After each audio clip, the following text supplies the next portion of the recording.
કેમ છો મિત્રો? મજામાં ને? આપણે ધોરણ 9 નું સામાજિક વિજ્ઞાન અને તેનો 13મો પાઠ ભારતનું સ્થાન, ભૂસ્તરીય રચના અને ભૂપૃષ્ઠ ભાગ 1 ની વાત કરી રહ્યા છીએ. અને આ વિડીયોની અંદર આપણે જોઈશું કે આપણો ભારત દેશ એ કઈ પ્લેટમાં આવેલો છે, પહેલા હિમાલયની જગ્યાએ કયો મહાસાગર હતો અને કેવી રીતે હિમાલયનું નિર્માણ થયું, અને સાથે સાથે અભિસારી પ્લેટો એટલે શું, અપસારી પ્લેટો એટલે શું, એ પણ સમજવા જેવી બાબતો છે. તો તમે ધોરણ 9 માં અભ્યાસ કરો છો અથવા તો કોઈ સ્પર્ધાત્મક પરીક્ષાની તૈયારી કરો છો અને તમારા સિલેબસની અંદર ભારતની ભૂગોળ છે, તો આ વિડીયો ખાસ ઉપયોગી છે. તમે વિડીયો અંત સુધી નિહાળજો. વિડીયો ગમે તો લાઈક કરવાનું ન ભૂલતા. ઓકે. અને મારી સામે ધોરણ 9 નો એક વિદ્યાર્થી પણ બેઠો છે, તે આ ભારતની ભૂગોળ સમજી રહ્યો છે. તો ચાલો તૈયાર થઈ જાઓ. ભૂસ્તરીય રચનાની વાત કરીએ એ પહેલા સૌથી પહેલા આપણે આ આકૃતિની સમજ કેળવવી જરૂરી છે. અપસારી પ્લેટ, તો તમે આકૃતિમાં જોઈ શકો છો કે બે પ્લેટ છે અને બંને પ્લેટો એકબીજાથી દૂર જઈ રહી છે, તો તેને અપસારી પ્લેટ કહેવાય. આ બીજી આકૃતિ જુઓ. એક પ્લેટ સાથે બીજી પ્લેટ ટકરાય છે, પરંતુ એક પ્લેટની નીચે બીજી પ્લેટ છે એ ઘૂસી ગઈ છે, તો આ પ્રકારની ઘટનાને અભિસારી પ્લેટ કહેવામાં આવે છે. અને ત્રીજી વાત છે રૂપાંતરિત પ્લેટ, એટલે કે બંને પ્લેટો છે એ એકબીજાથી આમને સામને સરકે છે, તો તેને રૂપાંતરિત પ્લેટ કહેવામાં આવે છે. તો ચાલો સૌથી પહેલા આપણે વાત કરીએ આ ભૂસ્તરીય રચનાની. ભારતના વર્તમાન ભૂપૃષ્ઠનું સ્વરૂપ પૃથ્વીની ભૂસંચલન પ્રક્રિયા અને બાહ્ય હલનચલનનું પરિણામ છે. અત્યારે આપણે ભારત દેશનો જે નકશો જોઈએ છીએ એ નકશાનું મૂળ કારણ એ આ ભૂસંચલનની પ્રક્રિયા અને બાહ્ય હલનચલનના કારણે આ પ્રકારનો ભારત દેશનો આકાર બન્યો છે. કારણ કે આજથી 5 કરોડ વર્ષ પૂર્વે એ આપણો ભારત દેશ કંઈક અલગ જ જગ્યાએ હતો. આ બંને પરિબળોની વિનાશક અને રચનાત્મક અસર જોવા મળે છે. જો આ ભૂસંચલન પ્રક્રિયા થાય તેની વિનાશક અસરો પણ હોય છે અને કેટલીક રચનાત્મક અસરો પણ હોય છે, એટલે કે હકારાત્મક અસરો પણ જોવા મળે અને નકારાત્મક અસરો પણ જોવા મળે. પૃથ્વીની સંરચના વિશેની જાણકારી ખૂબ જ રોચક છે કે આપણી પૃથ્વીનું નિર્માણ કઈ રીતે થયું છે. આ પૃથ્વી ઉપર અત્યારે જે 7 ખંડો આવેલા છે એ પહેલા શું 7 ખંડો એકબીજાની નજીક હતા, વચ્ચે કોઈ મહાસાગર હતો કે ન હતો, એ આખી જે ઘટના બની છે એ ખૂબ જ રોચક છે, એટલે કે જાણવા જેવી છે.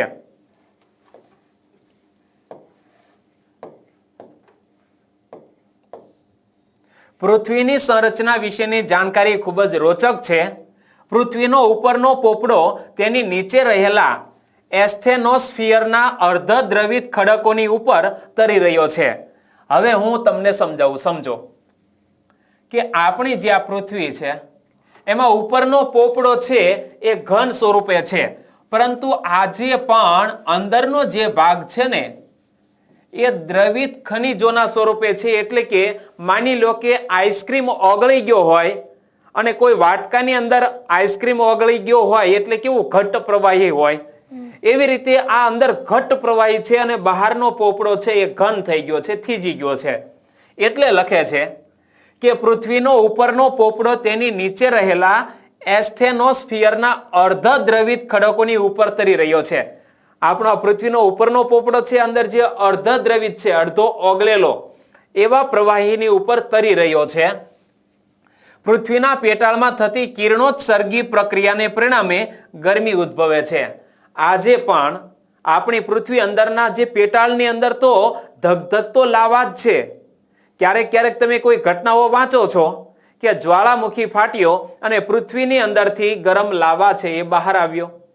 આવું ક્યાંક અને ખાસ કરીને ઇન્ડોનેશિયા અને જાપાન જેવા દેશોમાં આજે પણ કેટલાક સક્રિય જ્વાળામુખીઓ છે અને એ સતત પૃથ્વીની અંદરનો લાવા છે એ બહાર ઠાલવી રહ્યા છે. તો અંદરનો પોપડો કેવો છે તો ત્યાંથી જ ખ્યાલ આવી જાય કે અંદર છે એ અર્ધદ્રવિત ખડકોની ઉપર આપણો પૃથ્વીનો પોપડો તરી રહ્યો છે. પૃથ્વીના પેટાળમાં થતી કિરણોત્સર્ગી પ્રક્રિયાને પરિણામે ગરમી ઉદ્ભવે છે. અંદર કિરણોત્સર્ગી પ્રક્રિયા થાય છે. માની લો કે આપણે શાક બનાવવાની પ્રક્રિયા કરીએ છીએ. શાક આપણે કુકરમાં બનાવવા મૂક્યું અથવા તો કોઈ તપેલાની અંદર મૂક્યું અને ઉપર આપણે છીબું કહીએ છીએ ઢાંકી દીધું છે. હવે થશે શું? નીચેથી ગરમી મળશે એટલે અંદર ગરમીના હિસાબે આપણે ખીચડી બનાવીએ છીએ તો ઉપરનું જે છીબું ઢાંકેલું હોય છે એ ઊંચું થઈ જાય છે ને. તો બસ આવી જ રીતે આ કિરણોત્સર્ગી પ્રક્રિયા પૃથ્વીના પેટાળમાં ચાલી રહે છે અને અંદર એ ગરમી ઉદ્ભવે છે. એના લીધે એને જે ગરમ વાયુઓ હોય છે એને બહાર નીકળવા માટે જગ્યાની જરૂર પડે છે અને ક્યાંક પોચો પોપડો હોય ત્યાંથી આ વાયુ બહાર આવે છે એટલે કે આપણે એને કહીએ છીએ જ્વાળામુખી ફાટ્યો.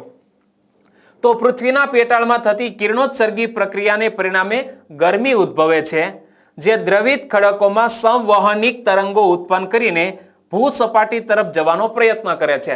અંદર જે ગરમી ઉદ્ભવી એ પૃથ્વીના પેટાળમાં ઉપર તરફ દબાણ કરે છે. જેવી રીતે આપણે શાક બનાવીએ છીએ ત્યારે કુકરની સીટી પણ અધર થઈ જાય છે ને, ખીચડી બનાવીએ ત્યારે.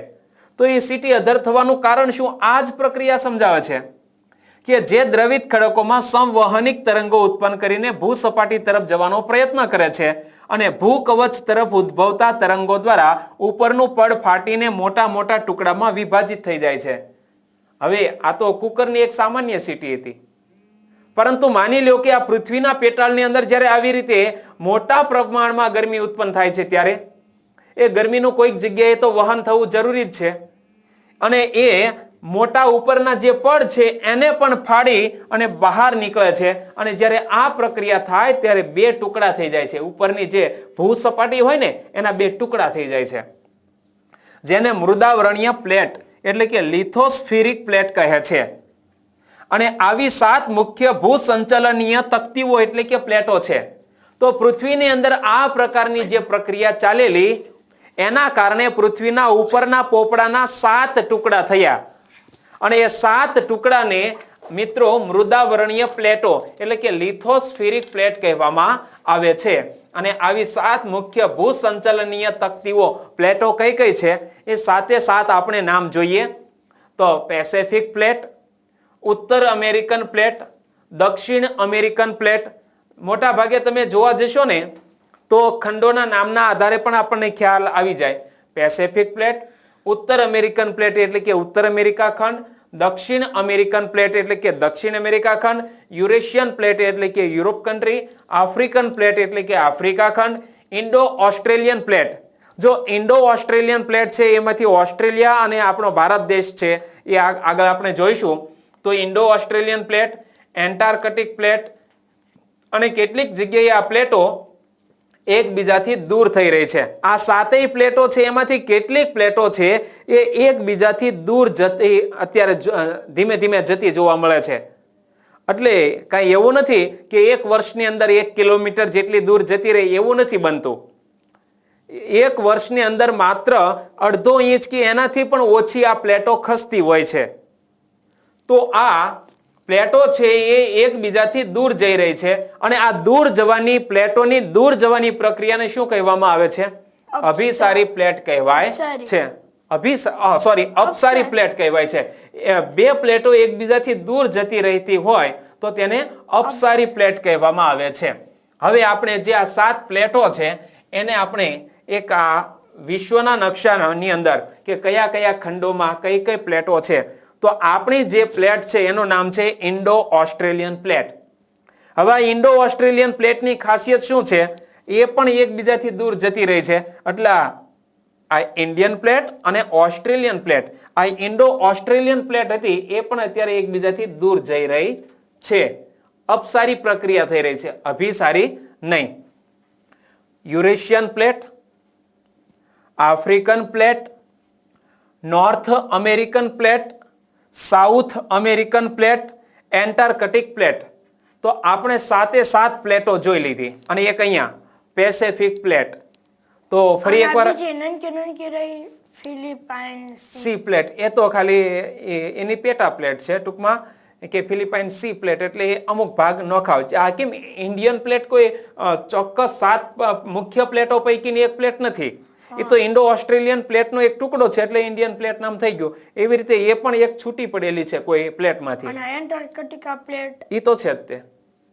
તો 7 પ્લેટો 1 2 3 4 5 6 અને 7. ફરીથી 7 નામ યાદ કરી લઈએ. કદાચ પરીક્ષામાં પૂછાય કે પૃથ્વી છે એ કેટલી, પૃથ્વી ઉપર જે અત્યારે ભૂસ્તર આવેલા છે, જમીન આવેલી છે, તો એમાં કેટલી ભૂસ્તરીય રચનાઓ છે, કેટલી પ્લેટો છે? તો 7.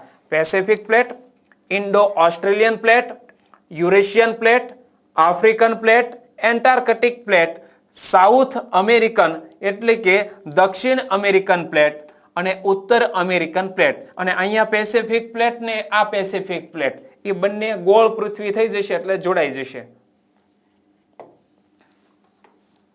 તો આવી 7 મુખ્ય ભૂસંચલનીય તકતીઓ એટલે કે પ્લેટો છે. પેસિફિક પ્લેટ, ઉત્તર અમેરિકન પ્લેટ, દક્ષિણ American plate, Eurasian plate, African plate, Indo Australian plate અને એન્ટાર્કટિક પ્લેટ. કેટલીક જગ્યાએ આ પ્લેટો એકબીજાથી દૂર જઈ રહી છે. અહીંયા પૂર્ણ વિરામ આવશે કે આ 7 પ્લેટો છે એમાં કેટલીક પ્લેટો એકબીજાથી દૂર જઈ રહી છે જેને અપસારી પ્લેટ કહેવામાં આવે છે. અને આગળ જુઓ કે જ્યારે કેટલીક એકબીજાની નજીક આવી રહી છે જેને અભિસારી પ્લેટ તરીકે ઓળખાય છે. તો અપસારી પ્લેટો એટલે શું અને અભિસારી પ્લેટો એટલે શું? આવી વ્યાખ્યાઓ પરીક્ષામાં પૂછાય તો આપણે યાદ એ રાખવાનું કે જે પ્લેટો એકબીજાથી દૂર જઈ રહી છે તો તે પ્લેટોને અપસારી પ્લેટ કહેવામાં આવે છે. જે પ્લેટો એકબીજાની નજીક આવી રહી છે તેને અભિસારી પ્લેટ કહેવામાં આવે છે. અપસરણ અને અભિસરણની પ્રક્રિયાથી ભૂપૃષ્ઠ પર સ્તરભંગ અને ગેડીકરણ થાય છે. જો અપસારી એટલે અપસરણ અને અભિસારી એટલે અભિસરણ.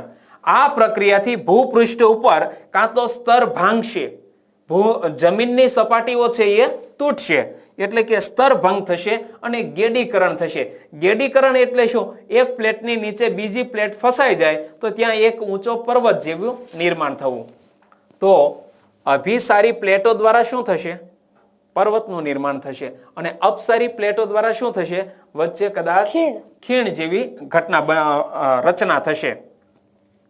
તો અપસરણ અને અભિસરણની ક્રિયાથી ભૂપૃષ્ઠ પર સ્તરભંગ અને ગેડીકરણ થાય છે.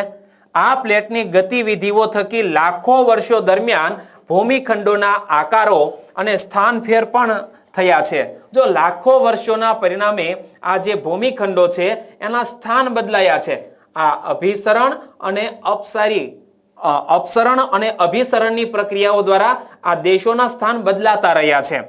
એકબીજાથી વિપરીત દિશામાં ખસી જવાની આ પરસ્પર પ્રતિક્રિયા જ પૃથ્વીની બધી ભૂકંપીય અને જ્વાળામુખીય પ્રક્રિયાઓ માટે જવાબદાર છે. આપણે ત્યાં જે આ જ્વાળામુખી ફાટે છે એ માટે આ ઘટનાઓ જવાબદાર છે. સરકતી કે ખસતી આ પ્લેટો જ્યાં એકબીજા સાથે ટકરાઈ રહી છે ત્યાં પર્વતનું નિર્માણ થાય છે અને પ્લેટો જ્યાં એકબીજાથી દૂર ખસે છે ત્યાં ભૂમિખંડો અને મહાસાગરોમાં ફાટોનું નિર્માણ થાય છે. આ ખાસ યાદ રાખવાનું છે કે જ્યાં પ્લેટો એકબીજા સાથે ટકરાઈ રહી છે ત્યાં શાનું નિર્માણ થાય છે? પર્વતનું નિર્માણ થાય છે. અહીંયા પ્લેટો ટકરાણી છે. અભિસારી પ્લેટો બંને એકબીજાની નજીક આવવાથી ટકરાણી છે તો ત્યાં શાનું નિર્માણ થશે? પર્વતનું નિર્માણ થશે. અને જ્યાં પ્લેટો એકબીજાથી દૂર ખસી રહી છે ત્યાં ભૂમિખંડો હોય કે મહાસાગરો હોય ત્યાં ફાટોનું એટલે કે ઊંડી ખીણોનું નિર્માણ થાય છે. અને આ પ્લેટો પર આવેલા ભૂમિખંડો નિરંતર ખસતા રહે છે. આ પ્રકારની પ્લેટોને રૂપાંતરિત પ્લેટ કહે છે. તો ફરી એકવાર વાંચી લઈએ. ક્યાંથી મહત્વની વાત સમજવી છે?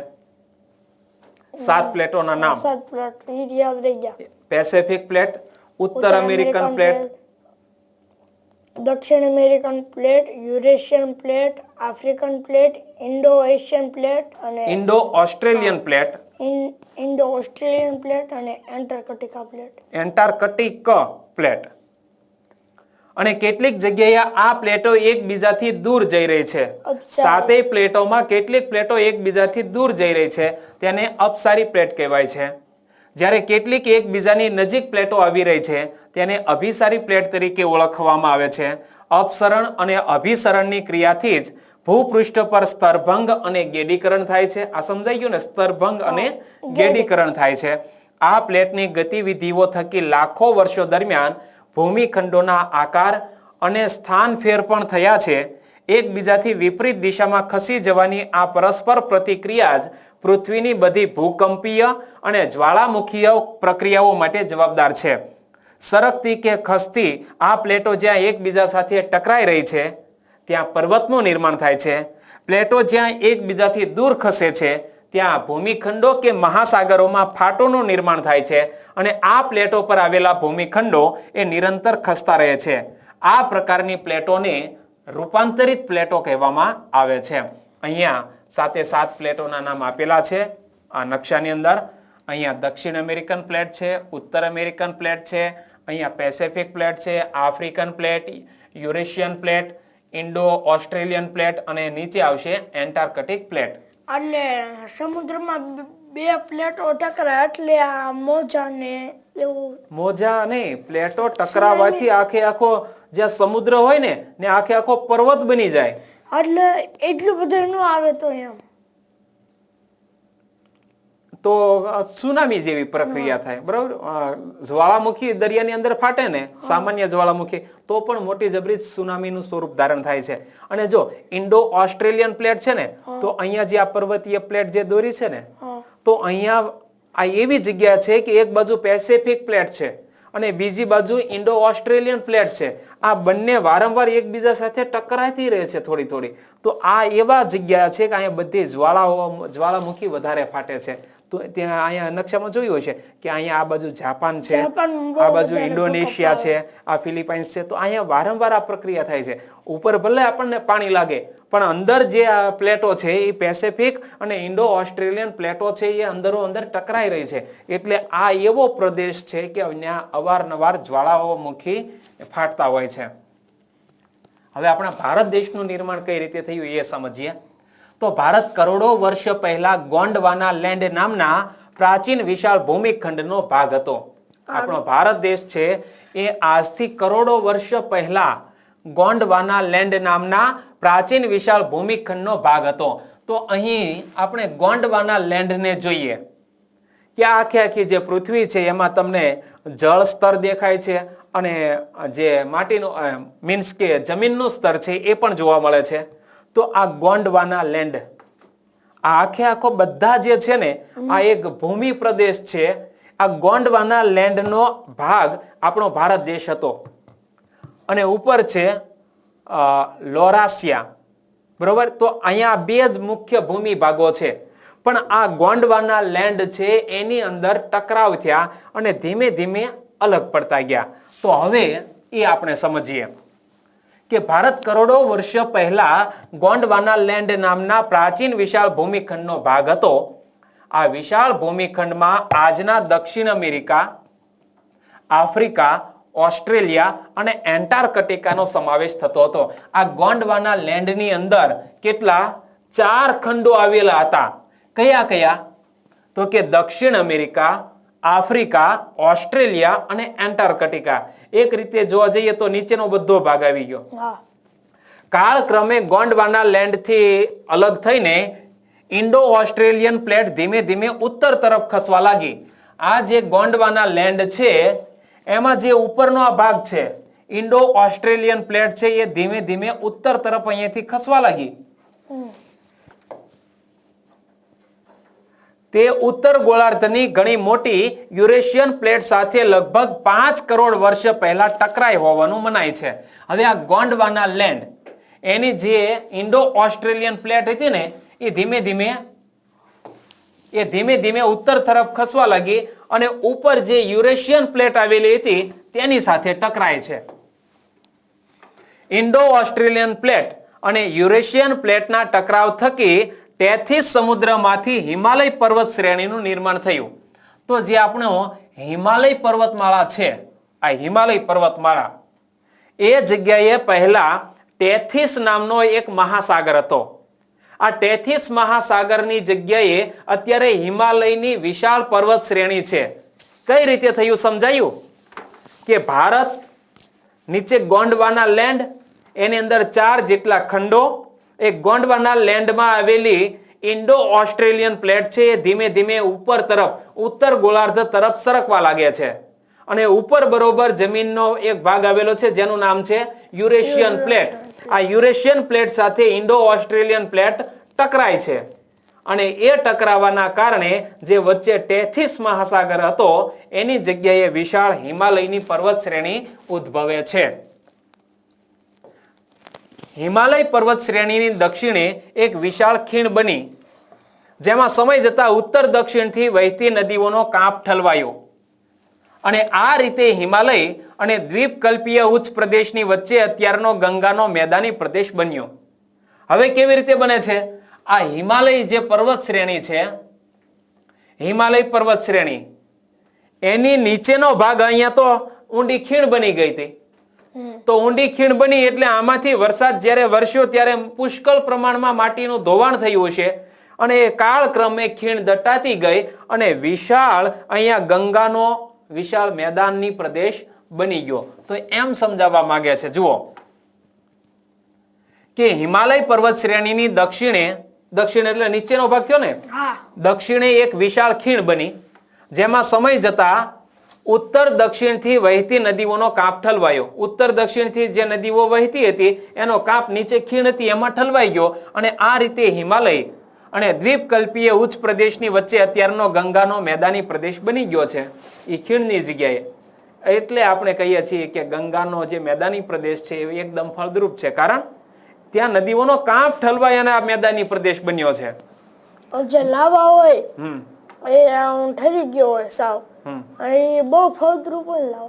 લાવા છે એ ક્યારેક ક્યારેક તો જમીનમાંથી રાખ પણ કાઢે છે, તો એ ક્યારેક ઉપજાઉ જમીનને બિનફળદ્રુપ પણ બનાવી શકે અને બિનફળદ્રુપને ફળદ્રુપ પણ બનાવી શકે. અંદરથી કેવા પ્રકારનું મટીરિયલ બહાર આવે છે એના આધારે નક્કી થાય. દ્વીપકલ્પીય ઉચ્ચ પ્રદેશના ઉત્તર પશ્ચિમ ભાગમાં એક વિસ્તૃત જ્વાળામુખીનું પ્રસ્ફોટન થયું. હવે આ જો દ્વીપકલ્પીય ઉચ્ચ પ્રદેશ એટલે આપણો ભારત, તેનો ઉત્તર પશ્ચિમ ભાગ એટલે ભારતના નકશાની અંદર તમે જુઓ કે આ દ્વીપકલ્પીય કહેવાય છે. ભારત એક દ્વીપકલ્પ છે, એનો ઉત્તર પશ્ચિમ ભાગ એટલે આ ભાગ થયો. હવે આ ભાગની અંદર શું થયું કે જેના લીધે અરબ સાગર બન્યો? તો જુઓ, દ્વીપકલ્પીય ઉચ્ચ પ્રદેશના ઉત્તર પશ્ચિમ ભાગમાં એક વિસ્તૃત જ્વાળામુખીનું પ્રસ્ફોટન થયું. એક જ્વાળામુખી ફાટ્યો જેથી ઉચ્ચ પ્રદેશનો પશ્ચિમ ભાગ તૂટીને નિમજ્જિત થઈ ગયો. એટલે ઉપર જ્વાળામુખી ફાટ્યો ને એટલે એનો વચ્ચેનો ભાગ હતો ને એ બધો નીચે બેસી ગયો, કારણ કે અંદરથી લાવા બધો નીકળ્યો, બહાર ઠલવાઈ ગયો. વચ્ચેનો ભાગ હતો એ નીચે બેસી ગયો એટલે તૂટીને નિમજ્જિત થઈ ગયો અને પરિણામે અરબ સાગરનું નિર્માણ થયું. વિચાર કરો કેવડો મોટો એરિયા છે કે ત્યાં જ્વાળામુખીનું પ્રસ્ફુટન થાય છે અને વચ્ચેનો ભાગ હતો એમાંથી બધો લાવા ઠલવાઈ જાય છે બહારની સાઈડમાં અને વચ્ચે એક ખાડો પડી જાય છે. એ ખાડો હોય એટલે અરબ સાગર. તો એ જે બહાર ઠલવાના ને એ બહાર ઠલવાના એ ભારત દેશના નકશામાં અહીંયાથી આમ ઠલવાનો ભાગ લાવા, તો અહીંયા એક વિશાળ પર્વત શ્રેણી બની અને જેને કહેવામાં આવે છે પશ્ચિમ ઘાટ, વેસ્ટર્ન ઘાટ. તો અહીંયા પણ પર્વત શ્રેણી આવેલી છે, એ અહીંયા લાવા ફાટવાના કારણે થઈ છે અને જે ટેથીસ સાગર હતો ત્યાં હિમાલય બની ગયો. તો પરિણામે અરબ સાગરનું નિર્માણ થયું અને ભૂ નિમજ્જનના કારણે જ પશ્ચિમ ઘાટ વધારે સુસ્પષ્ટ થઈ ગયો. તો એ પશ્ચિમ ઘાટ અત્યારે વધારે સુસ્પષ્ટ સારી રીતે આકાર પામી ગયો છે, કારણ કે એની અરબ સાગરના કારણે. અને આમ ભારતીય ભૂમિખંડમાં અનેક વિવિધતા જોવા મળે છે. ઉત્તરમાં ઊંચી વિસ્તૃત પર્વતમાળા આવેલી છે, ઉત્તરની અંદર વિસ્તૃત પર્વતમાળા આવેલી છે, હિમાલય પર્વત શ્રેણી. તેમાં ઉચ્ચ પ્રદેશો, શિખરો, ઘાટ વગેરે આવેલા છે. ઉત્તર ભાગના મેદાનોમાં ગંગા, યમુના અને બ્રહ્મપુત્ર નદીઓ વહે છે. તેના કાપથી આ મેદાનો રચાયા છે. દક્ષિણનો દ્વીપકલ્પીય પ્રદેશ એ પ્રાચીનતમ છે. આ યાદ રાખવાનું છે કે ભારતનો કયો પ્રદેશ પ્રાચીનતમ ગણાય છે?